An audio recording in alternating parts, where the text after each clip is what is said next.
All right, what's going on, everybody? Welcome to the channel. I'm here making a video after a little bit of not making a video. I know I kind of just started the channel and then I stopped for a little bit. I wanted to come on here today to talk about things I actually don't like about my S4. Now, before I start the video talking about the main points I want to go over, I do want to say that I was able to go to a Cars and Coffee event recently, and I got to see a Pagani Utopia with exposed green carbon fiber. I think it was so cool to see. I actually got a couple videos of that. Of course, I saw some Lambos and stuff too, Porsches. I just thought I would throw a couple of those clips on just because it was super fun and super cool. So here's that. I don't wanna get undressed for a new person all over again. I don't wanna kiss someone else's neck and have to pretend it's yours instead.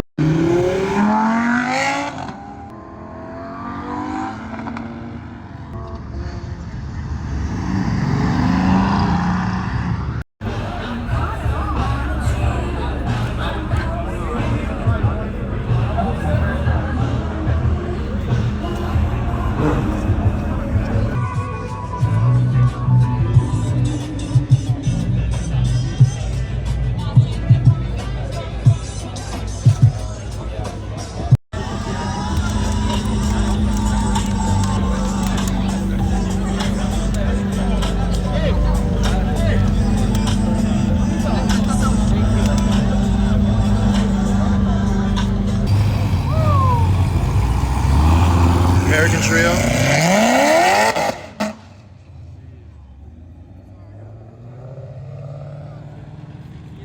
CTS vehicle.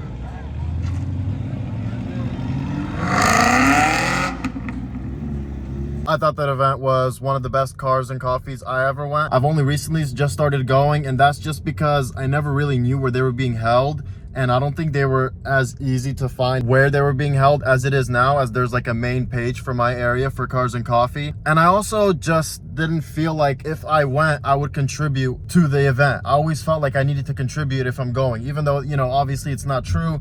For some reason, I always felt like I needed to contribute. With an S4, I feel like a lot of people will appreciate the car. So now I'm starting to go more, especially for content too. It's really fun and I'll get good content for you guys. See some really cool cars. As you just saw, I mean, a Pagani Utopia is a pretty insane car to see.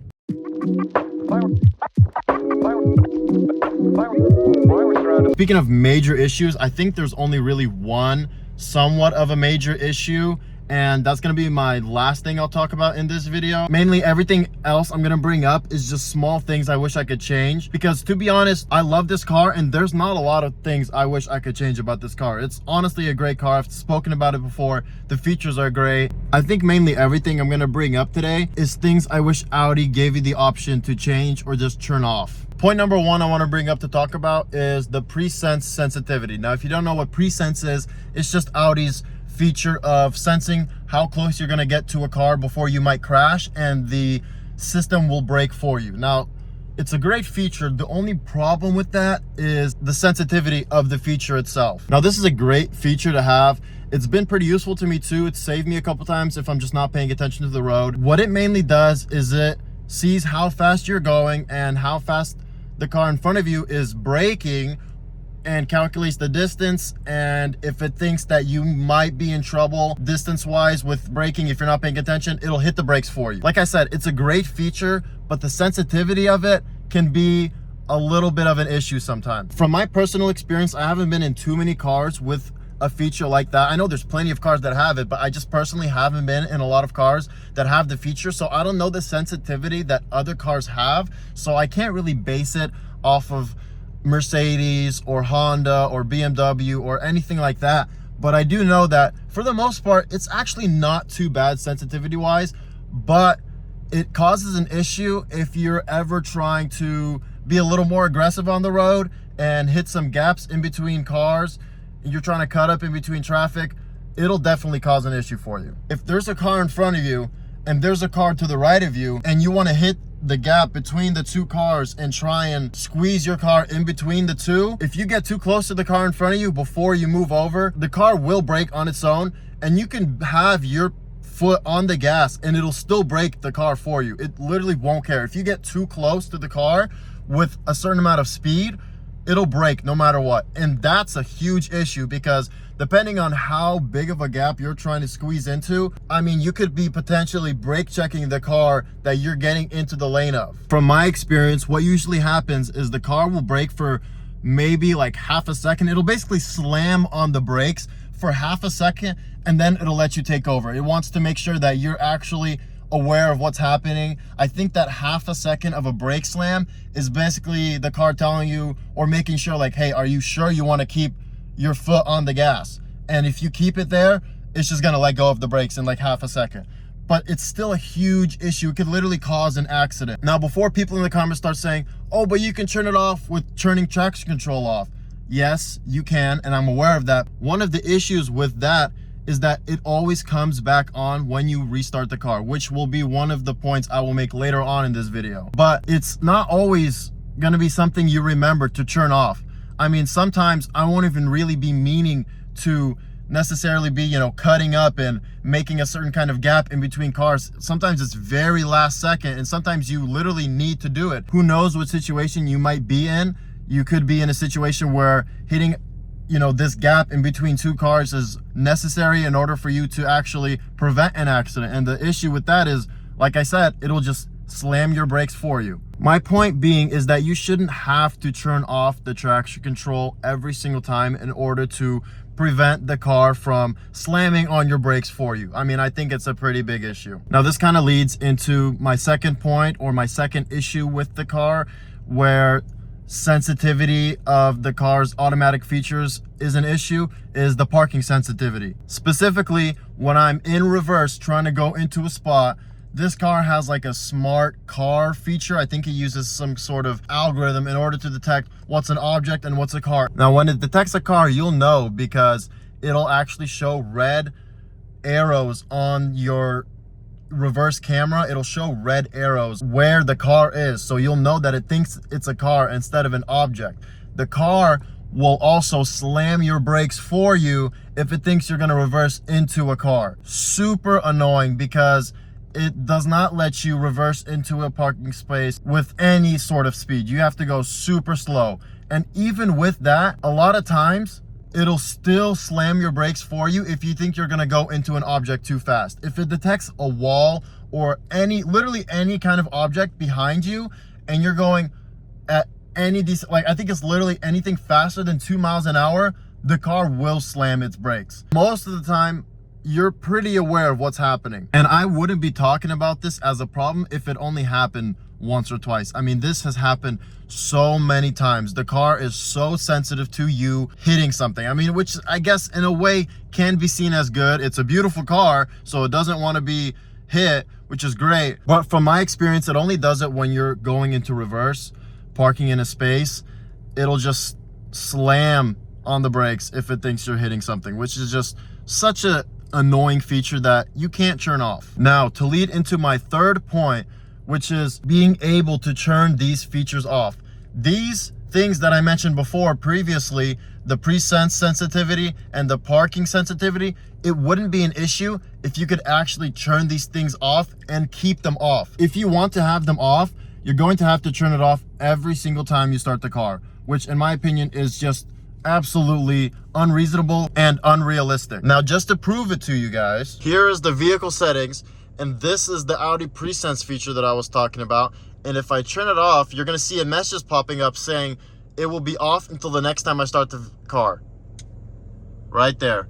Deactivate it until next vehicle start. So it won't stay off. The issue is that it'll come right back on the next time I turn this car on again. Now, one thing that is nice that they do give you is the option to actually how sensitive it is. Now, maybe a little bit to backtrack, I actually just realized I did have it on medium instead of late, so that could help me out a little bit. I'm definitely going to change it to late now. Still a little skeptical that it won't still be an issue anytime I'm driving somewhat aggressively within other cars, and I still think it's gonna cause an issue with braking for me. but I can't be too certain. Maybe just now changing the settings into a later mode will change my mind on how sensitive this is. I knew that you could change how sensitive it was. I actually thought I had it on the latest setting already. I still have doubts that this is gonna be a huge game changer, changing it from a medium setting to a late setting for when it's gonna break for me. I still have a pretty good idea of exactly when it's gonna slam the brakes for me, and it's probably still gonna be an issue and something that won't stay off. So I guess my third point, if it wasn't clear already, is I wish features would stay off when you take them off initially in settings, instead of telling me that it's gonna turn right back on the next time I turn on the car. It's really annoying that features don't stay. For example, another thing that people wish that would stay off all the time, I know, is the start stop feature, where, you know, if you're not running super cold AC and it's hot out, if your AC is off and you come to a complete stop, that the car will turn off while at a stoplight or at a stop sign. Because I live in California, it actually hasn't been too bad of an issue for me, because usually I'm blasting the AC and it's super hot outside, so I don't have to deal with the car trying to turn off, because most of the time the car is working too hard in order for it to turn off. I don't know if there are tunes that also take the presense off every time you turn on the car, if it'll stay off. There could be possible tunes that allow you to do that as well, because I know that the tunes allow for the start stop feature to actually stay off whenever you start the car. If so, I'm glad for when I eventually tune the car, which is a very good possibility. I'm hoping to, but it's still an issue for me that you would have to tune the car in order to be able to do that. Point number 4, it's super small. Actually, it's not a really big deal for me. I've seen actually a couple of memes on TikTok about it. If you're leaving your phone in the car will blast to everyone that your phone is still in the car. It'll just say your mobile device is still in the vehicle, and it'll let everyone know that your phone is still in the car. It's super loud, something you absolutely cannot turn off, no settings anywhere, and it's gonna say it every time. It's not a huge deal. It's just something I almost find comical. It's just kind of funny that it'll do it every time, but it's a small issue that is annoying here and there. Now, my point 5 will go back to the car's somewhat autonomous features that it has, and this one will be regarding the lane assist feature. Pretty much to sum it up, my problem with the lane assist feature is that it literally sucks. I've been in a newer Honda, and the Honda lane assist feature is literally probably 3 times better than the Audi. Now, granted, I was in a newer Honda. I don't remember the year, maybe 23 or 24. So maybe that technology just in general has gotten better over time. But I mean, the fact that a 2 years newer Honda can outperform the Audi, just blow it out the water in terms of lane assist compared to a sports, more luxurious brand German car. I mean, you name it, the Audi has every single reason why it should outperform the Honda in terms of lane assist, but it literally sucks. I mean, I've turned it on so many times just to see at what sensitivity, what kind of lighting, what good road, what good lanes it needs to see, and just like so many times the lanes have been so clear, yet it just won't see it, or it will. It's literally random, and it really sucks. It doesn't even want to turn the car past a certain degree. If the turn is too wide, it just won't turn the steering wheel that much for you, and it'll just give up. It's literally terrible. When I was in that Honda, it would turn that car however much it needs to turn in order to get the job done. And I really wish the Audi would do the same. And it's kind of sad that it doesn't, for being such a pricier vehicle. In general, it's just sad that a vehicle costing so much more than the Honda is just blown out the water with the lane assist feature that's so simple that I'm sure they had the technology in order to make it better. They just were lazy and simply did it. My personal opinion on it would be, if it's a mainly straight road and the lanes are pretty clear, then it's a nice feature to have. But as soon as the road gets a little twisty, a little too rough with, you know, the lanes being clear, you might as well not even try and use the feature. I mean, it's going to be pretty useless, or you're going to have your hands on it half the time. A lot of times what I noticed, the car will detect only one side of the lanes, for some reason not detect the other side. It'll see the lanes on the right side, but not the markers on the left, or vice versa. It'll just be completely random, and it's just not something that is very consistently good. I find this funny. As I'm hopping out to talk about my next issue with the car literally just told me that the mobile device is still in the vehicle. To be more specific, it'll tell you this if you have wired CarPlay active and your phone is still plugged in. that's when it'll happen. So now I was just talking about consistency of the lane assist feature, and my next point is also about consistency, and it's consistency with the trunk opening feature, kicking it open with your legs. Now, if you don't know what I'm talking about, this has the feature to open its trunk if you kick your legs underneath that area. If you have your hands full of groceries, it'll actually open up the trunk for you. The issue is that it's about a 20% chance it'll actually get it on the first try. Actually, probably even less than 20% chance. You'll have to try a couple of times for sure. What's worse than that is the probability of it working when you don't need it to work is gonna be very high. I mean, if anything goes underneath that area of your car when you don't need the trunk to open, it'll open very consistently. It's just terrible. This is a test to see how well it'll do now. Hands full of groceries. Okay, it worked. Let's try it again. Hands full of groceries. Okay, that one didn't work.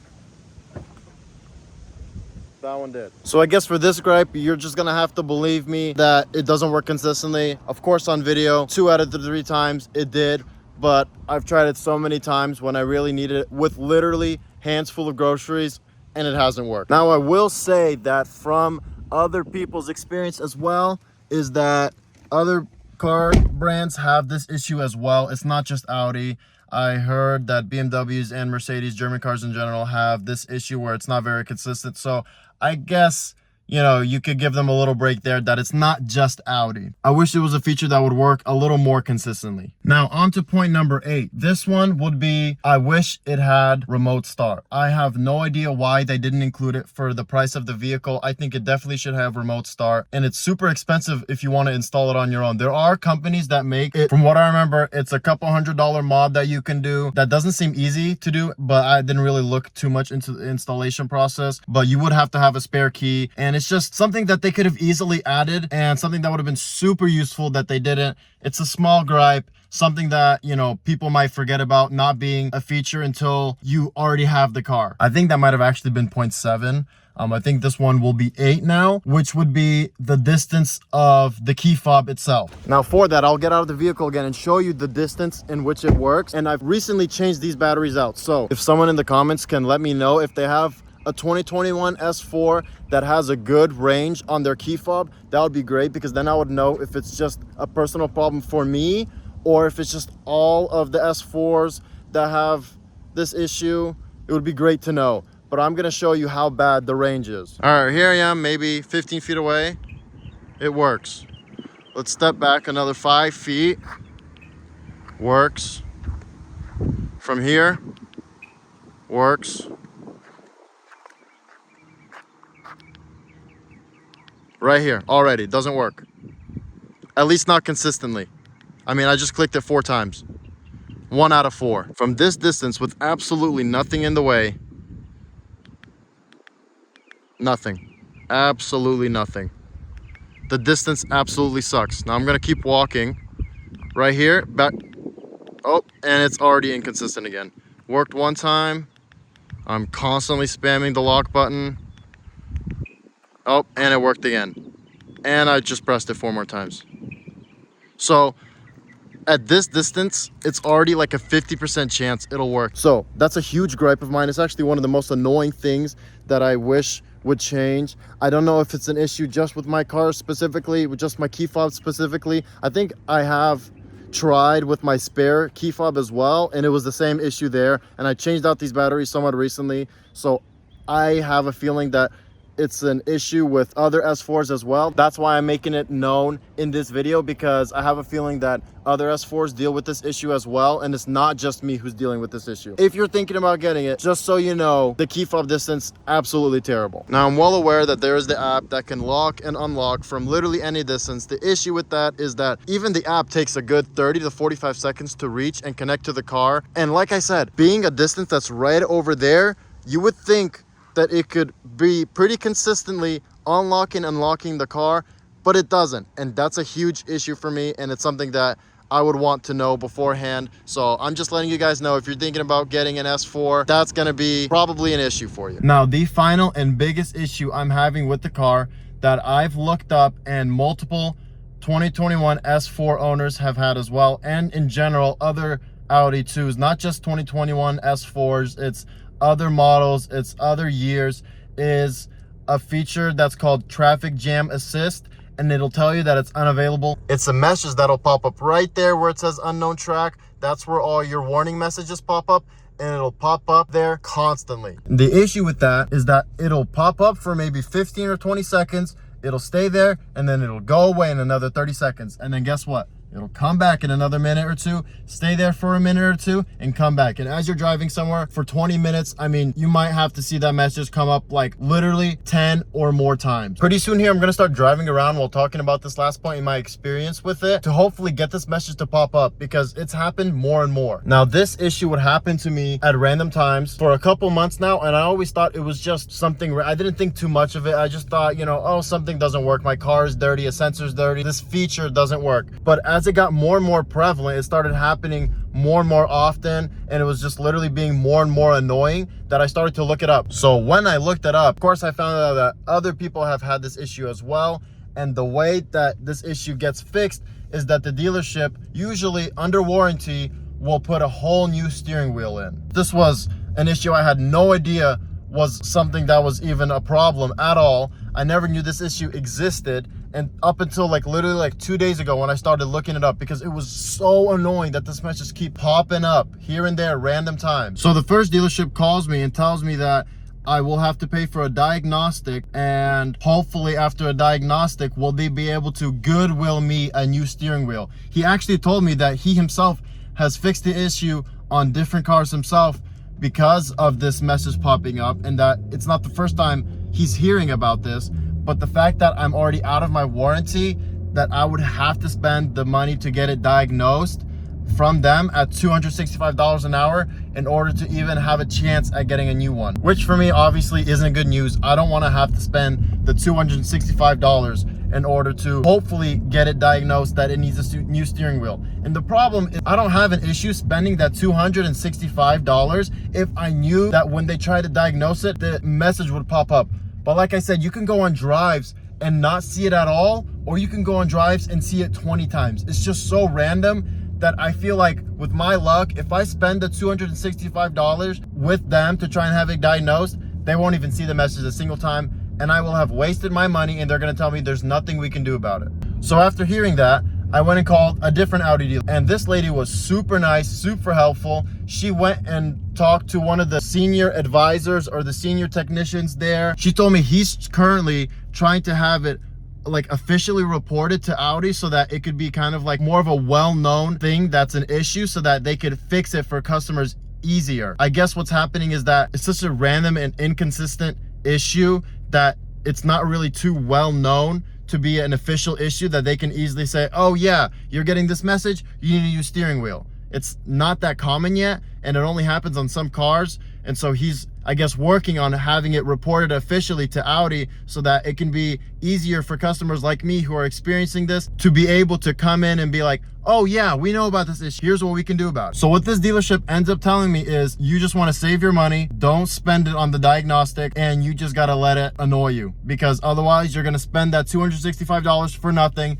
They're not going to be able to fix the issue for you because it's probably not going to pop up when you pull up here, and that's it. Then you just wasted your money, and they won't even be able to change anything under warranty or not. But this is an issue that is not very common at all, and definitely something I would want to know before buying the car. So if you might be dealing with this issue yourself, or you've seen that message a couple times, if you're under warranty, I would say take it to them ASAP if your warranty is about to end soon, and try and have them give you a new steering wheel, because apparently that's the way to fix it. That is no doubt the biggest issue that I've ever had with this car, and it's happening now, and it just started happening recently. Before, literally this week or even this month, I've never had a single huge issue with the car. So this is kind of unfolding as we speak, so I can't really tell you guys too much on exactly how to fix this issue or exactly what this could be. But I'm hoping that if you're having the same issue, now you can know that you're not the only one that's having it, and that it's somewhat of a common problem for some of these Audis to have. With that being said, I think that was 9 gripes I've had about this car since owning it for about a year now. You know, my point of this video was if you're looking to get an S4, that you know about the little quirks that it has that you might not be able to find online. As an overview to name all the things I went over in this video, It's the pre-sense sensitivity of the automatic braking feature of the car. It's the parking sensitivity of the car. Not being able to have those features turn off and stay off. The dumb mobile device is still in the vehicle. The terrible lane assist feature that it has. The consistency of the trunk opening up with your foot. The consistency of the key fob working at a distance. Not having a remote start stop function. And of course, the biggest one that I'm dealing with currently and just found out about recently is the traffic jam assist unavailable, popping up constantly and at random time. If you found this video useful to you, I would appreciate a like, and you can subscribe as I go on the journey of trying to figure out whatever this traffic jam assist unavailable issue is. And of course, I plan to make more content with the car and with other cars as well. So if you're interested, if you enjoyed the video, leave a like, subscribe, and I will see you guys at another time. See ya.